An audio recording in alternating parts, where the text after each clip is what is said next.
Amigos, como siempre, sean bienvenidos a este su espacio, Dosis Alternativa. Les saludamos Jackson Vargas y Marilia García. Recuerden interactuar con nosotros, también seguirnos a través de nuestras redes sociales en Twitter por @RCR750, sintonizarnos en vivo a través de nuestra página web rcr.tv, en YouTube poniendo Radio Caracas Radio, en Periscope, y dejar sus comentarios en nuestras redes sociales tanto en Twitter como en Instagram en @dosisalternativa. Amigos, el consumo de alcohol es un hábito fuertemente arraigado y culturalmente aceptado en la mayoría de los países occidentales y por supuesto el nuestro no es la excepción. Pero ¿qué pasa cuando esta costumbre social se convierte en una adicción y la persona cae en lo que conocemos como alcoholismo? Para hablar sobre todo lo que necesitamos saber sobre este tema, tenemos en la línea telefónica a Rubén Regardis Salas, médico psiquiatra, especialista en trastornos adictivos y terapeuta cognitivo-conductual. Bienvenido, doctor. Muy buenos días, Jackson y Marilia, por la oportunidad que nos vuelven a dar de compartir y hacer psicoeducación con su distinguida audiencia de la Dosis Alternativa. Así es, doctor, gracias por acompañarlo. Le pregunto en primer lugar, ¿cómo se debe definir el alcoholismo? ¿Cuáles son los síntomas que revelan que una persona está en esta condición? Bueno, como ya decías en la cortina de entrada, estamos hablando de no una intoxicación aguda, es decir, me embriagué por el consumo de sustancias y he tenido una particularidad, que es el caso de una embriaguez patológica, personas que simplemente huelen el alcohol y tienen consecuencias físicas o mentales de una reacción muy particular con una dosis muy pequeña. Entonces ya hablamos de una sustancia legal, socialmente permitida, bien sea por la destilación de caña de azúcar o destilación de algunos granos, proceso de fermentación, y se obtiene el alcohol, no el alcohol isopropílico, sino un alcohol etílico, que es el que se conoce, quien desea, por su proceso de destilación, como bien sea producto de la cebada o producto de la caña de azúcar, como te dije, como una sustancia ingresa al cuerpo. Y primero, antes de entrar en la pregunta que me hace, sería propicio entonces señalar ese efecto inicial de me conozco y me reconoce el sistema nervioso central. ¿De qué manera actúa? Para hacerlo lo más didácticamente posible, es justamente en el mecanismo que tranquiliza. Esa idea que dice, no, yo me tomé un trago para desinhibirme, para ser más expansivo, definitivamente son los primeros efectos de una pequeña dosis, pero en efecto, a corto y a mediano plazo, el efecto que siempre va a tener y que va a ser la característica primordial es que va a sedar, va a tranquilizar, va a bajar el sensorio y va a sedar, inclusive puede dar sueño, por ponerlo de la manera más didáctica. En la medida en que va aumentando la ingesta, que es una ingesta que cada vez se hace más frecuente, indistintamente entre hombres o mujeres, entre niños, niñas y adolescentes incluso, se crea el fenómeno inicial que quisiéramos que pusiéramos en la palestra, que es la tolerancia. Claro. La tolerancia es que empiezo a aumentar dosis y frecuencia buscando un efecto que, como ya te dije, pasó en las primeras de cambio, que el sistema reconoció y esto actuó a ese nivel de sistema nervioso. Esa tolerancia, es decir, resisto más, estoy buscando manera que ese efecto se dé, ya se dio y el cuerpo siempre lo va a reconocer y va a reaccionar de esa manera. Reitero, sedando, dando sueño, tranquilizándome, que es la función que normalmente crea ese tipo de sustancia que es el alcohol. Y lo peor, doctor, rescatando un poco esto, que esto se ha convertido en una costumbre social, ¿no? Sí, ya lo decía de entrada, es lo complejo de este tipo de sustancias, que al igual que el tabaco, hablamos de sustancias social y legalmente permitidas, incluso todo lo que implica nuestro contexto social, lo que implica incluso el machismo y ciertas características desde muy niños, nuestros familiares, incluso al escolar, le dicen mete el dedito aquí y ve probando. Sí. Desde la cerveza o el cóctel, o se me cae la cédula con el bendito médico asesino cuando estudiábamos en la universidad, o el cóctel o el whiskycito, toma aquí y ve habituando. Claro. Entonces, socialmente permitido, todo ligado, no solo los eventos y los rituales familiares que implican un bautizo, una graduación. En el caso de los niños es más delicado, porque le decían, si tú no bebes no eres hombre. Exacto. Sí, ya es lo que te decía, esta parte social de que incluso te va a ayudar a desinhibirte, y si vas a cortejar y estás empezando a salir y empezando a bailar y empezando a hacer las ligas a nivel de tus pares y de compartir con el sexo opuesto, te ayuda a desinhibirte, cosa que realmente es un mito, es un tabú. Entonces, niños y adolescentes cada vez iniciándose más temprano y con sustancias que no son inocuas. Ya sabemos que tiene un efecto, supera este trance inicial que llamamos tolerancia, es decir, estoy aguantando, estoy resintiendo más. Vienen las graduaciones de bachiller o la terminación de los periodos escolares muy propicias de estos días. Los benditos viajes, bien seas a nivel nacional o con pasaporte, de lo que implica simplemente esa brecha. No solo estoy dejando mi adolescencia, sino estoy pasando a la universidad o al colegio universitario, y son esas mega rumbas y esos festejos que implican un consumo que cada vez se inició más precoz, con toda la permisividad a nivel social, inclusive el bombardeo, vamos a estar claros, a nivel de todos los spots publicitarios por las redes, por los medios, y todo lo que implica estar en cool y estar en la nota es mantenerte en un consumo activo de sustancias, que no es inocuo y entonces repercute no solo en el sistema nervioso central, sino en el cuerpo, y crea esa condición que es tu pregunta inicial. Ajá. De ya no tolerancia, sino una dependencia. Empieza a repercutir indistintamente de la cantidad y el tiempo que yo tengo consumiendo, porque ya te hacía el inciso de que puede haber particularidades. Personas que simplemente se toman un trago y no solo el ridículo, sino las consecuencias físicas y psicológicas, como si se hubiesen tomado un frasco completo de licor. A eso quería llegar, doctor, y disculpa que le interrumpa. Sí. ¿Cuándo podemos detectar que una persona es dependiente del alcohol, es alcohólica? O sea, porque tenemos la mala costumbre en nuestra sociedad que si yo tomo, ponte una cerveza, por decirlo así, todos los días, la gente, ay, tú eres un alcohólico, pero ¿cuándo podemos detectar que una persona es dependiente del alcohol? Bueno, qué interesante intervención, Marilia, porque justamente es en el contexto del hilo que íbamos siguiendo. Y hablamos entonces de trastornos mentales y del comportamiento, es decir, alteraciones en el cuerpo y que se traducen en el sistema nervioso central, en la manera como esta persona piensa, siente, hace o deja de hacer cosas, y donde ya se está viendo afectado en su día a día. Más de lo que llamamos la dixomanía, es decir, el consumo social, en oportunidades de ceremonias como las que nombramos anteriormente o periodos vitales, pero todo como incluso socioculturalmente, todo lo que implica una comida, un compartir, el cierre o no de un negocio, siempre a nivel sociocultural, de una manera permitida, más bien se veía extraña la persona que no consume un alcohol. Claro. Y le decía, son convicciones religiosas o son situaciones personales.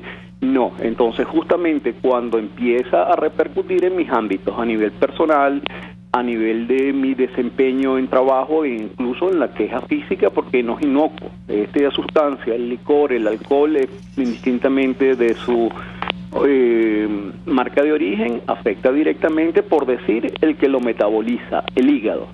Y las consecuencias incluso de ese gran y noble órgano que es el hígado, que es el que metaboliza todo el proceso de funcionamiento del cuerpo, empieza inclusive inicialmente a hacerse un hígado graso. Son sustancias que normal vienen, te puse el ejemplo de los granos de cebada o del arroz o la caña de azúcar, es azúcar.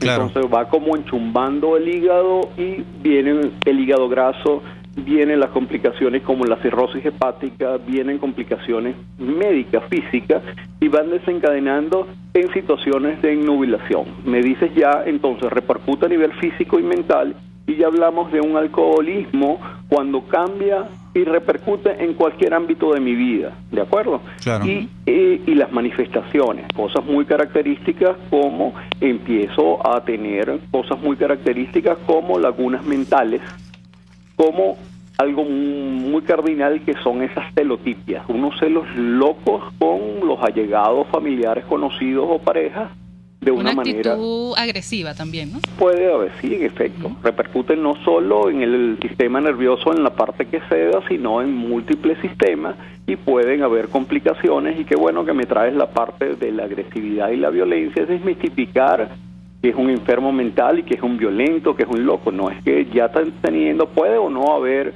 de base una enfermedad mental y que esta persona esté buscando automedicarse, que ya lo conversamos en el programa anterior, en la oportunidad pasada que compartimos. Pero entonces el hecho de presentarse el síndrome de retirada, es decir, que es el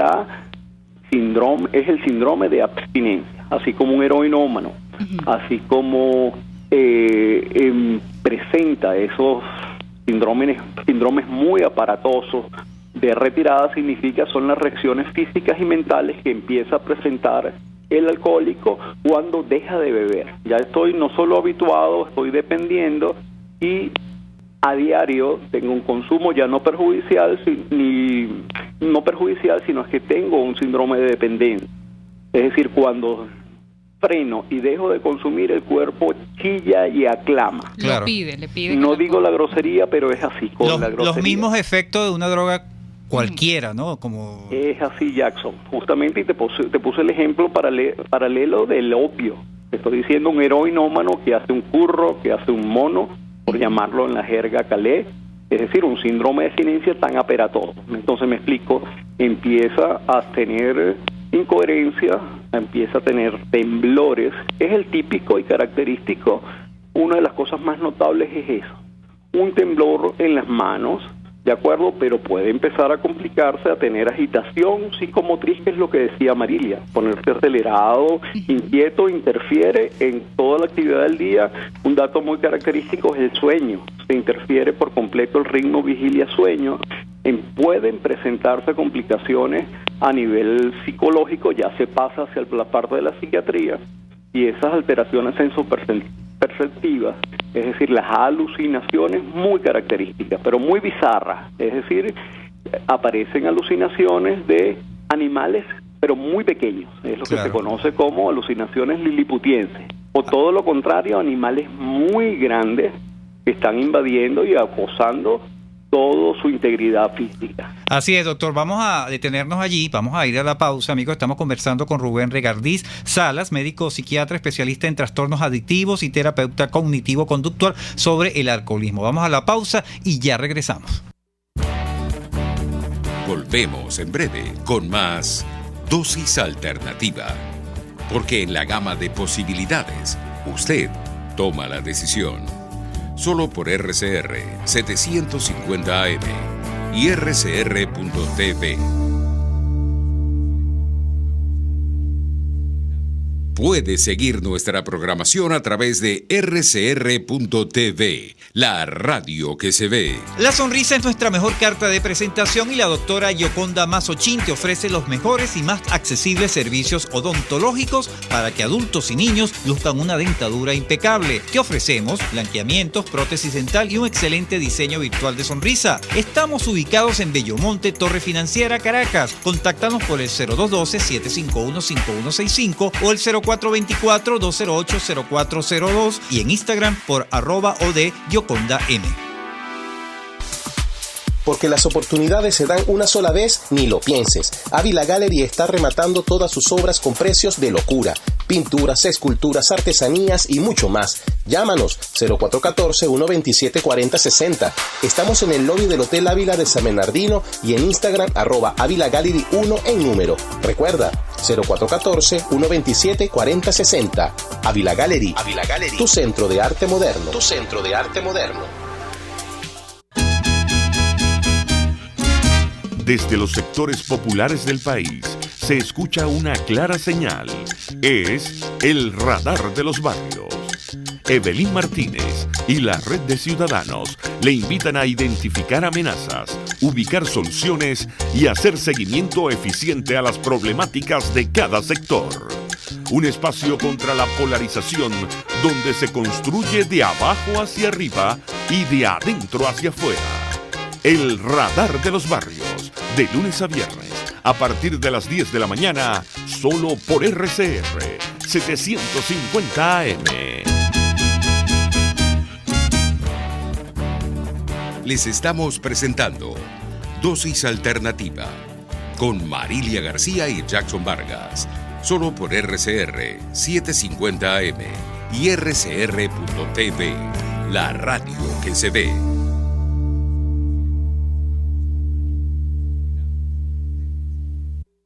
Bien, amigos, ya estamos de regreso en Dosis Alternativa, hoy hablando un tema interesante como es todo lo relacionado al alcoholismo. Para ello nos acompaña vía telefónica el doctor Rubén Regardí Salas, médico psiquiatra, especialista en trastornos adictivos y terapeuta cognitivo-conductual. Doctor, quisiera que nos aclarara cuáles son las principales causas que pueden llevar al alcoholismo. ¿Podemos decir que esta condición o esta enfermedad es genética? Como toda enfermedad, aquí no hablamos de enfermedad sino de un trastorno mental. Tiene definitivamente un componente biológico, pero seríamos muy reduccionistas en quedarnos solo en la parte biológica. Es decir, que es una enfermedad de un origen multifactorial, inciden y afectan, y definitivamente si yo vengo en primera línea, soy hijo de un alcohólico o nieto de un alcohólico, es algo que pudiéramos extrapolarlo a decir, yo tengo la mitad por lo menos de los numeritos ganados, claro, que yo debería quedarme sano con respecto a lo que implica inicio y habituarme al consumo de alcohol por la probabilidad que tengo, no escopeta pum, es decir, que no es que sea un desencadenante exclusivo, porque influyen, como toda enfermedad y toda enfermedad incluso mental, factores psicológicos, como lo que se señalaba anteriormente, alguien con algún problema afectivo dentro de la esfera de la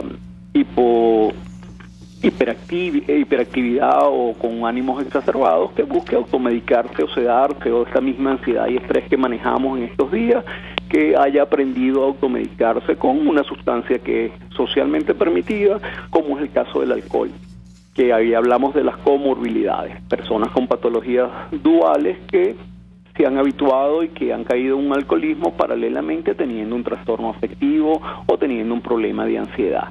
Es entonces biológico, psicológico, social, sexual, y en esta parte de género quisiera detenerme un poco porque no es las estadísticas y la morbimortalidad nos habla de que la mujer venezolana y la mujer en el mundo está consumiendo tanto o más alcohol en lo que implica una perspectiva de género y esto. Y en la parte espiritual esto no respeta raza, entonces, sexo, poder adquisitivo, nivel de instrucción, con lo que implica el poder desencadenar un trastorno mental y del comportamiento como el alcohol. Entonces es algo multifactorial, ¿de acuerdo? Claro. Doctora, es importante en estas escenas donde convivimos con una persona alcohólica, ¿cómo debemos actuar los familiares para llevar esta condición? ¿Qué indicaciones, qué le recomienda a estas personas que, vuelvo y repito, viven con una persona alcohólica? Por lo general, retomando un poco lo que conversábamos anteriormente, tienden a ser violentas. La agresividad no es buena consejera en este tipo de relaciones, ¿correcto? Vale, entonces desmitificar, no solo con el alcohólico, ni el fármaco dependiente, ni el enfermo mental. Este estigma que hay es el loco, el peligroso y el violento, Jackson. Me pongo repetitivo en esto, pero... No, es importante recargarlo. Y en el caso del alcohol, es que es una sustancia que seda, que inhibe y que tranquiliza, que es todo lo contrario. Podría haber un contacto, pero lo importante es, lejos de asustarnos, de alarmarnos, de inquietarnos, porque qué bueno que lo trae. La familia del alcohólico está tan o más enfermo que este alcohólico, y sí, entonces, señor, lejos de asustarnos, qué importante esta labor de difusión que hacen ustedes desde su programa radial, y la posibilidad que tenemos los médicos psiquiatras de quitarnos la bata y salir a la comunidad y brindar atención adecuada y accesible y lo más sencilla. Yo estoy convencido que un médico general o de cualquier especialidad ve mucho más alcohólicos y recibe más alcohólicos. Lo importante entonces es canalizar, identificar y brindarle el apoyo, no solo al paciente identificado, al alcohólico, sino a quien está realmente afectado y que incluso paradójicamente es la mamá, es la novia, es la esposa, es la hija, es la pareja que aparece y que busca la ayuda y que te lo llevan arrastrado o engañado del consultorio, y es donde que hay que intervenir desde un equipo multidisciplinario y brindar la atención integral, no solo psicoterapéutica y psicofarmacológica si es necesaria, y brindar la orientación, la información de una manera bien canalizada y estructurada, no solo al paciente identificado, sino al familiar, donde él empiece a conocerse, a conocer la vulnerabilidad, la magnitud y la trascendencia de esa enfermedad que elige y cómo repercute en toda la familia, cómo se mueve todo el PIB. Y ya serían terapias cognitivas conductuales e incluso terapias sistémicas para todo el sistema y buscar maneras de, inicialmente en las primeras de cambio, un proceso de desintoxicación y estabilización médica, porque quisiera hacer un paréntesis acá, porque cuando las complicaciones y se nos van las manos y ya caemos en lo que brevemente esbozamos, que son los síndromes de abstinencia, son cuadros médicos y subrayo, médicos tan aparatosos que comprometen la vida y la integridad física y mental. Entonces es una emergencia, pero no es que me lo van a llevar al centro donde yo laboro, que es una unidad psiquiátrica especializada en adicciones. No, es que hay que buscar una unidad de cuidados intermedios o cuidados intensivos, por lo que implica un Wernicke-Korsakoff o un síndrome médico tan aparatoso que está poniendo en peligro. Si sobrevive la complicación médica, es que vamos a un proceso de estabilización a nivel físico, desintoxicación, estabilización física y mental si hay comorbilidad con estos delirios tremens que se llaman a nivel médico. Una vez estabilizado, entonces hay que ir a la parte de un tratamiento esbozado. Antes de que se me escape, disculpe que lo interrumpa, doctor, porque quiero que las personas que nos escuchan, que quizás estén pasando por esta situación, que son familiares o personas cercanas a alguien con alcoholismo, no necesariamente tiene que la persona afectada ir a un psicólogo o a una persona experta en esta situación. Ellos pueden, independientemente, como que de avanzada, también ir antes de llevar para conocer cuál es el mundo que están enfrentando. Recibir información, así es. Sí, bueno, lo importante es esto, es vital. Vuelvo y les repito y les agradezco esta oportunidad de psicoeducación y de difusión y la penetración y el arraigo que tiene, sobre todo en los sectores tan populares, este programa de ustedes.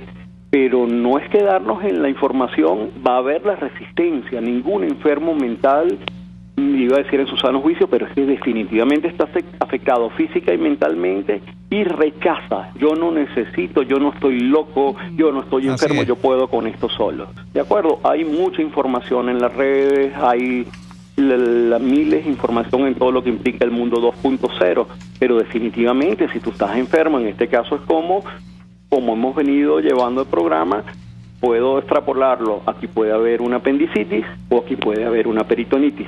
Y es decir, que si tú eres un paciente, por más que tú digas, mira, no creo en los médicos, lléveme a un